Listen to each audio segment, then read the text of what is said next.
kumva amazina y'aba bagabo batatu mu matwi y'abayobozi ba Kongo igitima kiradiha. Ngaho nawe banza wimvira uko bivuga gusa ubundi nze nkubarira byinshi bidasanzwe kuri bo. Kongwe waweza we kongwe wawingiso yani charanga tekereza abana biwachimurenge yani charanga tekereza abana biwachimasi. Aba bagabo batatu reba bahabije ingabo za Kongo izo Burundi ndetse n'iza SADC mu buryo bwuzuye kandi biba bikora inshuro irenze imwe. Kubera gushya ubwoba kwa Kongo aba bahise bahabwa igihano cyo gupfa batanahari maze nabo suku bikirenza barakabye. Burya intsinzi za gisirikare za M23 zose aba bagabo batatu nibo baba baziri inyuma. Muri make ni ubwonko bwa M23. Abo ni perezida w'uyu mutwe wa M23 witwa Bertrand Bisimwa, nubwo ushobora kuba utaramwumviseho byinshi, gusa muri iyi video wowe ugiye kumumenya byimbitse. Hakaza umugabo utuje cyane ufatwa nka moteri ya M23 ituma ikomeza kugenda, agakunda kuba yifite agakoni mu ntoki kabonewe nubwo nta mbunda yaba afite. Ni Sultani Makenga. Uyo batamuzi baramubarirwa. Yahabije ingabo za Kongo na SADC mu buryo bwuzuye, ku buryo kumva uyu mugabo gusa bisa nk'ibitera muzunga Perezida Felix Tshisekedi. Mu mashuri atari menshi yize avuga ko icyo azi neza kurusha ibindi ari intambara. Ururimi rwe rukaba intambara, aho amaze imyaka irenga 30 yose mu ishyamba. Nawaza hao ni wajinga, lakini nawaza kama najua ambaye kumewaleta watarudi hapa, ndio hivyo. Abo ngabo bagiye ndumva ari abasazi, ariko niba bazi icyari cyabazanye ndumva bazongera bakagaruka bakiyunga natwe. Gusa icyarimwe akabakunda amahoro ku rwego byagorana gusobanura. Kitaka mazungumzo tutafanya, kitaka vita tutafanya. Nibashaka ibiganiro tuzabikora, negotiation, nanone nibashaka intambara nayo tuzayijyamo. Muri make iyi ni imwe mu ndwanyi zihambaye mu karere kose, cyane kari na generali ikaba indwanyi zigutoza abandi neza no kubashyira ku murongo. Inyuma ye haza indi mpirimbanyi karundura isa yahinduye imiterere y'ikibuga mu makimbirane ya Kongo yose, kuko yahoze muri guverinoma ya Kongo biza kurangira ahubwo ari gusigaye uyobora abarwanya leta. Nanga ni gute mu by'ukuri wahoze ari mu ntebe ishyiraho perezida muri Kongo yaje kwisanga ari kurwanya we yimitse ku ngoma Felix Antoine Tshisekedi, none uyu munsi akaba ari kwicuza ikosa yakoze. Ati I was the chairperson of the Electoral Commission at that time and I know that he did not win. Icyo gihe ni wari uhagarariye komisiyo y'amatora, kandi nk'uko tubiziranyeho ku mpamvu nyinshi zirimo n'iz'umutekano byarangiye agiye muri uwo mwanya. Know that it was a very big mistake. Kuri ubu ndabizi kandi ndemera ko ari ikosa rikomeye cyane nakoze. Niyo mpamvu rero ngomba gukosorera ikosa, cyane ko ari njye watumye ishyano riba. Ngiye kumutsinda, iyi niyo mpamvu turi kurwana nona. Ibyananga nabyo ntibisobanutse, bamwe bakaba bakibaza niba ibyo yakoze bikomeje koko cyangwa niba ari intasi bihishemo. Ikihishe inyuma y'ibi byose ariko uraza kubisobanukirwa muri iyi video, aho tugiye kugaruka kuri izi nyeshyamba 3 zazengirije uburasirazuba bwa Kongo bwose bihinduka ikibazo cy'akarere. Ni gute abahoze ari abatoni imbere mu butegetsi bwa Kongo baje kuvamo abarwanyi kabombi isi yose itinya, bakirirwa babashyiriraho ibihembo bipima amamiliyoni y'amadolari ku muntu wese waramuka bafashe. Nguhaye ikaze mu kiganiro cya none kidasanzwe, aho ngiye kukubwira byinshi kuri aba bagabo batatu bayoboye M23. Nyamuneka niba uri mushya kuri iyi channel ntiwibagirwe gukora subscribe. Muri kumwe na Mr Buddha, muhawe ikaze. Colonel Nanga, General Sultani Makenga, aya mazina ushobora kuba usanzwe yumva kenshi. Mbere yuko tugaruka kuri aba babiri mu buryo bwuzuye ariko reka duhere kuri perezida w'uyu mutwe wa M23 umaze imyaka irenga 12 yose awuyobora, abenshi mushobora kuba mutaziho byinshi. Yitwa Bertrand Bisimwa. Uyu yavutse mu 1973, avukira Bukavu mu cyahoze ari Zaire, kuri ubu ni Kongo Kinshasa. Bukavu niwo mujyi wa Kivu y'Amajyepfo. Ntawuzi byinshi ku bwana bwe, ahubwo ikizwi nuko yavukiye mu muryango w'abatutsi. Aba muri iyi myaka bakaba barahuraga n'ironda bwoko cyane, bagatotezwa yewe bakanicwa, cyane cyane bigeze mu myaka y'1990. Iki gihe umwana w'umusore kuba yajya mu gisirikare ntibyari bikiri amahitamo, ahubwo bwari bwo buhungiro bwashobokaga gusa. Uku rero niko Bertrand Bisimwa nawe yatangiye kumenyera ikosi. Inyandiko ntacyo zivuga ku mashuri yize, gusa yigishoboka nuko ashobora kuba yarayacikirije ukurikije ahantu yavukiye n'ibyari biri icyo gihe. uko abona isi byose byagenwe n'agace yavukiyemo katahwemye kugaragaramo imidugararo ya hato na hato. Inkuru zitangira kuvugwa cyane guhera mu myaka ya za 2000 ubwo yajyaga mu mutwe ugamije kurengera abaturage CNDP. Uyu ukaba umutwe wa gisirikare wari warashinzwe na Laurent Nkunda warwaniraga abanyamuke biganjemo abavuga ikinyarwanda bahohoterwaga n'ubuyobozi bwa Kongo. Uyu mutwe wa CNDP twavuga ko ari nawo waje kuvamo M23 tuzi uyu munsi. Iki gihe rero Bertrand Bisimwa yari umuvugizi wa CNDP, ibisigura ko yumvaga neza itumanaho hagati y'abantu, akaba umuhanga mu biganiro no gusobanura uko ibintu bimeze. Muri make ni umunyepolitike mwiza. Ubwo abahoze muri CNDP biyomoraga ku ngabo za Kongo nyuma y'uko hatubahirijwe amasezerano yo mu 2009, iki gihe Bertrand Bisimwa nawe yahise yiyunga kuri M23 yari ivutse. Icyo gihe byari mu 2012 mu kwezi kwa kane nyuma y'iminsi mike umutwe wa M23 uvutse. Mu ntangiriro za 2013 ubwo abarwanyi ba M23 batumvikanaga ku mitegekere y'uyu mutwe, Bertrand yahise agirwa umuyobozi wa politiki wa M23. Muri make yarabaye perezida wa M23 asimbuye Jean-Marie Runiga kuri uwo mwanya. Bertrand yumvikanye kenshi asobanura uruhande uyu mutwe uriho nuko bumvamo ibintu, akagerageza gusobanurira impande zirebwa n'ikibazo uko giteye, ibyo basaba nuko bumva ibintu byagakwiye kugenda. Birumvikana ko akora nk'umunyapolitike ariko nawe y'igisirikare arakiza. Uyu Bertrand rero ni umwe mu bagira ijambo rikomeye mu byemezo byinshi bya M23, yaba ari ukwemeza agace berekezamo ibikorwa byabo, abo bagomba kugirana imishyikirano cyangwa ntibayigirane, kwinjiza icengezamatwara rya M23 muri rubanda n'ibindi byose birebana na politike. Muri make uyu ni umugabo ufite ijambo rikomeye muri M23 mu buryo bwose bushoboka. Ni mu gihe mugenzi we Sultani Makenga ari umuyobozi wa M23 mu bya gisirikare. Uyu Bertrand Bisimwa ni umwe mu bandi bayobozi benshi ba M23 bakatiwe igihano cy'urupfu na leta ya Kongo. Bisimwa amaze imyaka irenga 12 yose ari perezida wa M23, umutwe yayogoje uburasirazuba bwa Kongo bwose. Mbere yo kukubwira ibidasanzwe kuri Colonel Nanga n'impamvu yihariye cyane yaretse gukorana na Tshisekedi akisunga inyeshyamba, nta wabura no kubanza kugaruka ku mugabo udasanzwe ufatwa nk'ishyiga ry'inyuma muri M23. Nanone ariko niba ushaka gukomeza kuzajya ubona video nk'izi nziza, nyamuneka ntibagirwe gukora subscribe kuri channel yamenya X. Ni umugabo w'igara rito ariko wikundira ishyamba, aratuje ariko ajya ananyuzamo agaseka. Hey! Unatulia hautajibu kitu. Bashtuka tu nyamaza.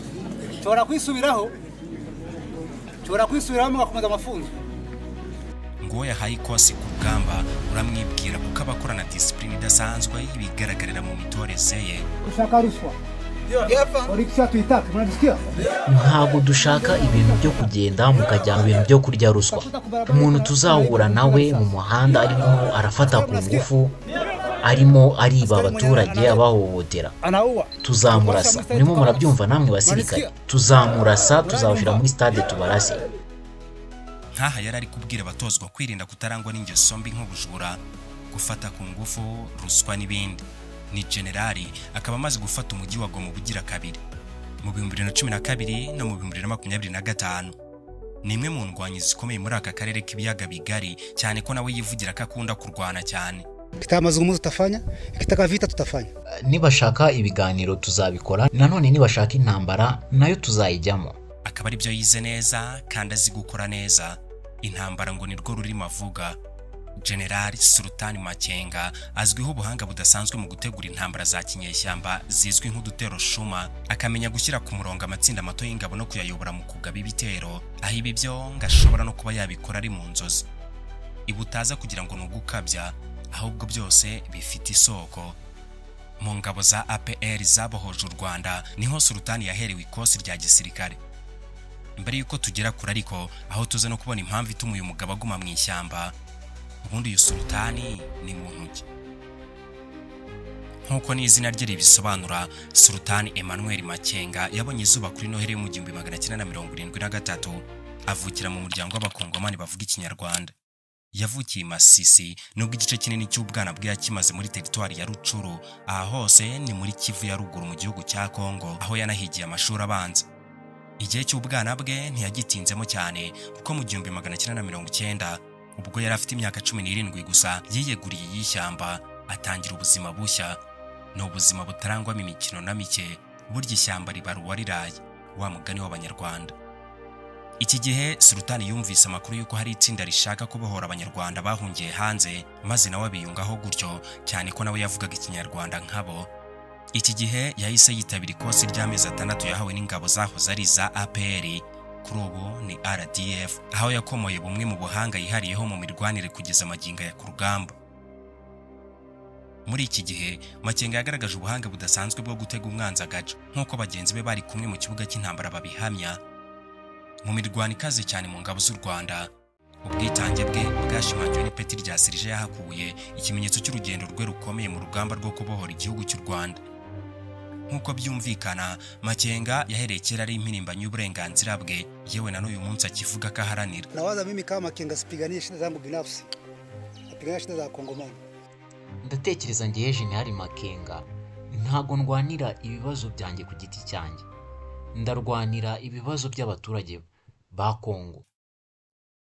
Ibi ni ukuri cyane, kuko nyuma yo kurwanirira APR atagumye mu Rwanda, ahubwo yasubiye kwivuka iwabo muri Kongo, n'ubundi mu rugamba rwo kubohora igihugu cyamwibarutse cyari mu biganza by'umunyagitugu Mobutu Sese Seko.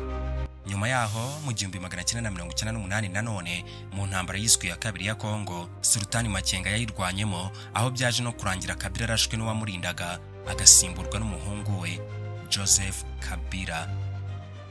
Makenga akaba yihariye agace k'amateka yuko ari mu babashije kurwana muri Operation Kitona, yari iyoboye na Retired General James Kabarebe. Makenga nawe biza kurangira byitwayemo neza mu rugamba rutari rworoshye. Mu bihe binyuranye ariko Makenga nubwo yari intwari ku rugamba, ngo yagiye anagaragarwaho n'utugeso tutari twiza, nk'uko bagenzi be bagiye babitangaza, ibyaje no gutuma agenda afungwa bya hato na hato. Makenga yakomereje mu gisirikare cya Kongo kuko yumvaga ari cyo gihugu cye cy'amavuko, kugeza ubwo yabaga majoro mu 2005. Mu gihe yarwanira gukwishyura ukizana kwa Kongo, ubwo Makenga ari mu gace ka Rucuru, nibwo General Laurent Nkunda yatangiye kwegeranya ingabo zo kujya mu mutwe ugamije kurengera abaturage bawita CNDP. Icyo gihe Makenga n'umwe mu babyumvise vuba cyane, maze atangira gukorana na Laurent Nkunda, maze bitewe nuko Sultani yigaragaje, Laurent Nkunda ahita atangira kumugirira icyizere kurusha abandi. Mu 2007 indwanyi za CNDP ya Nkunda hamwe n'indi mitwe myinshi yari yarigometse mu mashyamba ya Kongo yinjijwe mu gisirikare cya FARDC. Iki gihe Makenga akaba yarahise agirwa umuyobozi wa batayo ya Bravo. Gusa aba bakomeje gukina amacenga, rimwe bakumvikana ubundi bagashwana, kugeza mu 2009 kwa 23 Werurwe, ubwo hasinywaga amasezerano y'amahoro hagati ya CNDP na leta ya Kongo, avuga ko abarwanyi ba CNDP bajya mu ngabo za Kongo mu buryo bweruye, aho gukora nk'umutwe w'inyeshyamba, ahubwo ugakora nk'ishyaka ryemewe, abandi nabo bakajya mu myanya ya guverinoma. Ibo bwabyo kubyumva ni inkuru nziza. Nanone inkuru mbi ikaba ari uko imyanzuro itigeze ishyirwa mu bikorwa kugeza mu 2012, ubwo abari abasirikare ba Kongo bagera kuri 300, abenshi bakaba barabarizwaga muri wa mutwe wa CNDP twababwiye kare, bahisemo kwigumura kuri leta ya Kongo, maze bashinga umutwe w'inyeshyamba bawitirira ya tariki yakoreweho amasezerano y'amahoro mu 2009. Umutwe wabo bawita Mouvement du 23 Mars, uzwi cyane nka M23. Nanone aba bakamenyekana nk'ingabo z'impinduramatwara za Kongo. Sultani Makenga yahise agirwa umuyobozi w'ishami rya gisirikare ry'uyu mutwe. Umva uko Makenga bisobanura. 2013 ntaho twatsinzwe urugamba, ubwo niko government zo zivuga, utsinda abantu iyo bafite impamvu ituma barwana. So habaye ibibazo icyo gihe, hazamo Nations Unies, hazamo UN, hazamo SADC, hazamo n'abandi bandi, bagomba ko tuva kuri ground. Twisanga turi Uganda, twisanga turi mu Rwanda. Kuva icyo gihe kugeza uyu munsi, M23 yabaye M23, kugeza ubwo kumva ijambo M23 mu matwi ya FARDC na Wazalendo bingana nuko wahura n'ikindi cyago cyose, bikaba bibi cyane iyo muhuriye ku rugamba. Ubukana bw'uyu mutwe bwagaragaye cyane mu mpera za 2012. Uti byagenze bite rero? Ku itariki ya 6 Kamena muri uwo mwaka, igisirikare cya Kongo FARDC cyatangaje ko kivuganya abarwanyi 200 b'uyu mutwe, naho abandi barenga 300 bakaba bamanitse amaboko bakishyikiriza leta ya Kongo. Nyuma y'ukwezi kumwe Kongo itangaje ibi, M23 yari maze kwigarura uduce twinshi yerekeza i Goma, ibintu yanagezeho mu mpera z'uyu mwaka wa 2012. umujyi bagumanye mu gihe cy'icyumweru kimwe mbere y'uko bemera kuwurekura kubera igitutu cy'amahanga. Izi mbaraga ariko zaje zikurikirwa n'ibirego byinshi kuri uyu mutwe wa M23 ushinjwa guhonyora nkana uburenganzira bwa muntu nko gufata ku ngufu, gushimuta, gushyira abana mu gisirikare, hakiyongeraho yuko baba bafashwa n'u Rwanda, ibintu n'abayobozi b'uyu mutwe badakozwa namba.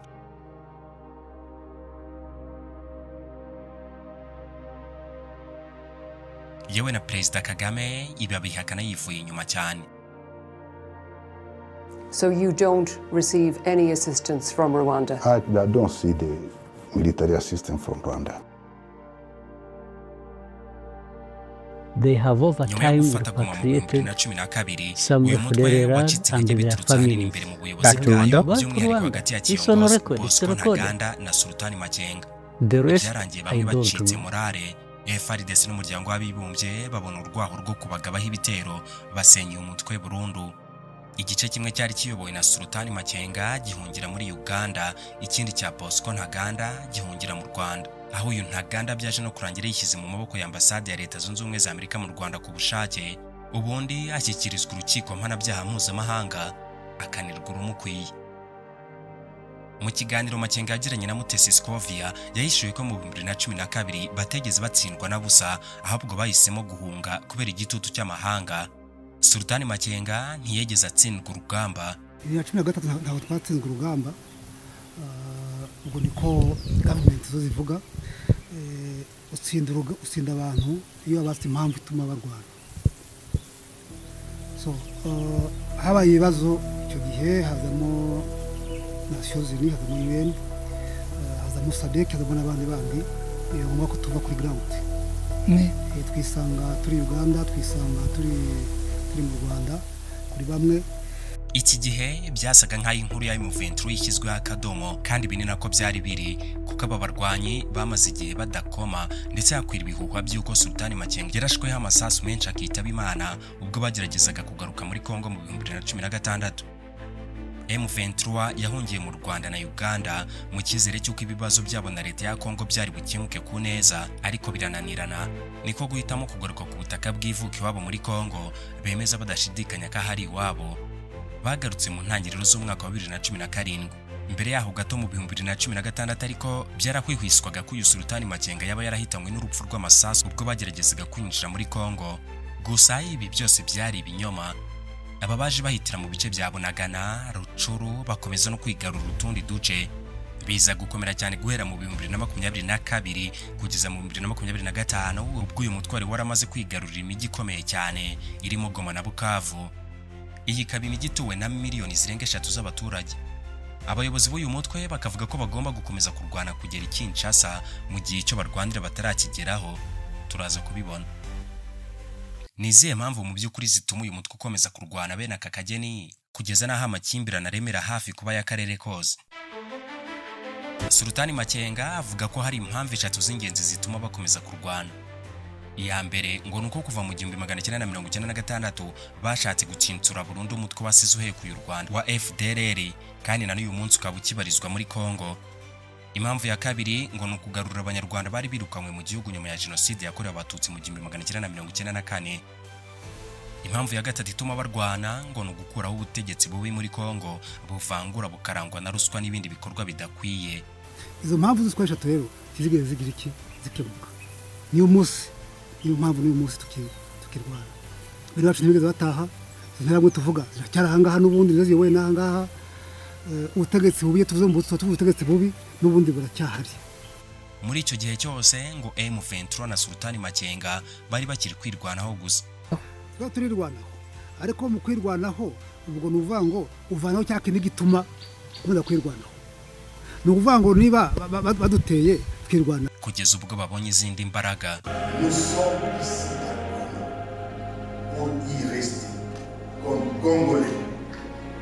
Protéger la population contre les incidents. Ikibuga cy'urugamba n'intego zarwo biba bihindutse ukundi hagati ya FARDC na M23. Colonel Nanga yahoze ari umutoni muri leta ya Kongo, akuriye komisiyo y'amatora muri iki gihugu, ari nayo washyizeho Felix Tshisekedi ku butegetsi mu 2018. uyu Nanga rero byaje kurangira yisunze M23 arikazana intumbero idasanzwe ati tuzarwana kugira Kinshasa. Turi hano muri Goma burundu nk'abakongomani no kurinda abaturage ubutegetsi budasobanutse. Tuzakomeza urugamba rwo kwibohora kugira Kinshasa. Ibintu byatumye hatangira kwibazwa niba koko yabashaka guhirika ubutegetsi bwa Tshisekedi yishyiriyeho. Ni gute Colonel Nanga wari inshuti ya Tshisekedi akanamwimika yaje kuvamo nimero ya mbere ihagarariye abamurwanya? Ese aka kaba ari agakino ka politike cyangwa ni umutego kuri M23? Ubundi uyu Colonel Nanga we ni muntu ki mu by'ukuri? Mbere yuko dukomeza ariko nyamuneka ndakwibutsa gukora like kuri iyi video niba wakunze ibikubiyemo. Kora subscribe kuri iyi channel ya Menya X kugira ngo ujye ukomeza kubona ibiganiro nk'ibi bidasanzwe mu buryo bworoshye cyane. Amazina ye yose ni Colonel Nanga Yobero, yabonye izuba mu 1970, avukira muri Repubulika ya Demokarasi ya Kongo mu ntara kurwizwi nka Ouel. Kuva akiri muto uyu yagerageje kwiga amashuri yose cyane ko n'umuryango we wabimufashagamo, kandi akaba yari n'umuhanga mu ishuri kugeza aminurije muri kaminuza ya Kinshasa mu ishami ry'ubukungu, aho yahakuye impamyabumenyi y'ikiciro cya kabiri cya kaminuza. Nyuma yo gusoza amashuri rero Nanga yagiye akora mu bigo n'imiryango itandukanye, aho naho yakuye ubunararibonye muri politike na diplomasi. Mu 2005 yagizwe umuyobozi wa tekinike muri komisiyo yigenga y'amatora muri Kongo, aho yaboneye ubunararibonye bwisumbuyeho mu migendekere y'amatora. Ibintu byaje no gutuma ahabwa umwanya wo kuyobora iyi komisiyo mu 2015 kugera mu 2021. Yawishyizweho n'uwari perezida icyo gihe Joseph Kabila. Aha birumvikana ko aba nabo bari inshuti icyo gihe. Kimwe mu byamenyekaniyeho cyane ni amatora ya perezida wa Repubulika muri Kongo mu 2018 yari ahanganishije Felix Antoine Tshisekedi na Martin Fayulu, aho byaje kurangira buri wese avuga ko ari we perezida watsinze amatora. Nanga wari umuyobozi wa komisiyo yigenga y'amatora aho muri Kongo, Seni, niwe wagombaga gutangaza umukandida wegukanye umwanya wo kuyobora igihugu. Kera kabaye atangaza ko Felix Tshisekedi ari we watsinze amatora ku majwi 38.5%. Martin Fayulu aratsindwa. Mu 2021 ariko Nanga yasimbujwe kuri iyi mirimo yo kuyobora komisiyo yigenga y'amatora. Akiva muri uyu mwanya n'ubundi ntiyatandukanye na politike, aho yaje no gushinga ishyaka rya politike, anatangaza ko aziyamamariza umwanya w'umukuru w'igihugu mu matora yo mu 2023 nubwo byaje kurangira atabyemerewe. Muri uwo mwaka n'ubundi Nanga yari ku icyo twagereranya na bombe ku butegetsi bwa Tshisekedi, ari nayo nkomoko yo kutumvikana hagati y'aba bagabo. Uti byagenze bite rero? Mu kwezi kwa 9 mu 2023 nyuma yo kwangirwa kwiyamamariza umwanya w'umukuru w'igihugu, Colonel Nanga yahise atangariza isi yose ko amatora yo mu 2018 ataciye mu mucyo, kandi ko perezida Tshisekedi yanze kuvugisha ukuri ko habayeho kugirana amasezerano hagati ye na Kabila kugira ngo agere ku butegetsi. Nanga agakomeza avuga ko ari umwe mu banditse ayo masezerano hagati yabo, ibintu na n'uyu munsi akicuza. I feel like it was a mistake. Ati nanjye ndumva ari ikosa, nkuko mushobora kuba mubizi ninjye wakoze iryo shyano, ariko nanone ninjye ugomba kumutsinda akavaho. I assume, but I know that I have to correct. This is one of the reasons why we are fighting. Kuva icyo gihe mu 2023 Tshisekedi ntiyageze yemera ibi birego. Kuva icyo gihe rero bahise bacana waka, ibintu bidogera cyane ubwo mu mpera za 2023 ubwo uyu Nanga ari Nairobi muri Kenya yashingaga uruhurirane rw'amashyaka ya politike n'imitwe ya gisirikare. Iri hurira ryita Congo River Alliance cyangwa Alliance Fleuve Congo, AFC mu mpine, rihuje amashyaka arenga 17 n'imitwe itabarika ya gisirikare, imyinshi ikorera mu burasirazuba bwa Kongo, ikaba irangajwe imbere na M23 yifatwa nk'umuyobozi w'iri huriro mu bya gisirikare. Ufatwa nk'umuyobozi w'iri huriro mu bya gisirikare ni General Sultani Makenga. Aha nta kubaza byinshi birumvikana. Naho Colonel Nanga kaba umuyobozi w'iri huriro mu bya politike birigaragaza. Colonel Nanga n'iri huriro rye rero bavuga ko barajwe inshinga no gukuraho ubutegetsi bubi bwa Kinshasa, ubutegetsi bwamunzwe na ruswa, uburiganya, ibyaha, kwigwizaho imitungo no kudakunda igihugu. Ati turarwanira impamvu eshatu z'ingenzi. Iya mbere nuko nta butegetsi buhari muri Kongo. Ingoma ya Tshisekedi yasenye igisirikare, basenya polisi, basenya inzego z'ubuyobozi n'ubutabera. He has destroyed administration, and above all, he has destroyed justice. No road, no water, murabizi ko nta muhanda, nta mazi, but to build infrastructure. Colonel Nanga akomeza avuga ko Tshisekedi nakomeza kurwana ari amahitamo ye mabi cyane kuko nabo ngo bazakomeza kurwana kugera Kinshasa. Aba bashinjwe kenshi ko bafashwa n'u Rwanda ariko ibinanga nta byemera na gato. So you don't receive any assistance from Rwanda? I don't see the military assistance from Rwanda. Ibintu na Perezida Kagame nawe akomeza guhakanira kure avuga ko abarwana ari abakongomani ko u Rwanda rudashamajwe n'amabuye y'agaciro ya Kongo ahubwo igishyirwa imbere ni umutekano w'u Rwanda. But there are those who are indigenous to that place. These are the ones who are fighting, whom the government is uprooting and saying, you go back to Rwanda. You're talking about the M23 now? Yeah. Our problem is not minerals. It has nothing to do with minerals. Ours is about security. And once we are not assured of our security, we can't be thinking about minerals in that situation. Ngaye nguko iby'abagabo batatu bazengereje igisirikare cya Kongo FARDC ku buryo hari nabumva ko baje mu gace baherereyemo bagahita bashyira intwaro hasi ubundi bakayabangira ingata. Byaragaragaye cyane. Bamwe mu baturage ba Kongo bo bumva neza impamvu y'uru rugamba ndetse ugasanga bishimira aho M23 imaze kugera. Nkaba nabavuga ikinyarwanda muri iki gihugu. Sirikare ba M23 ntabwo bahohotera. Nta nigisa nabo.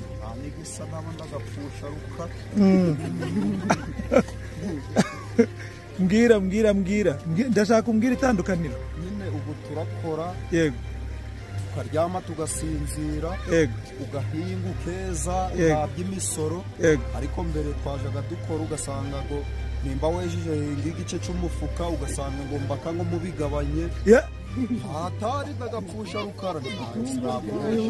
Ariko bono ndi gukora ni naya mapine twajaga dukora hanga, yego, yabaga ngombwa ko twishyura imisoro.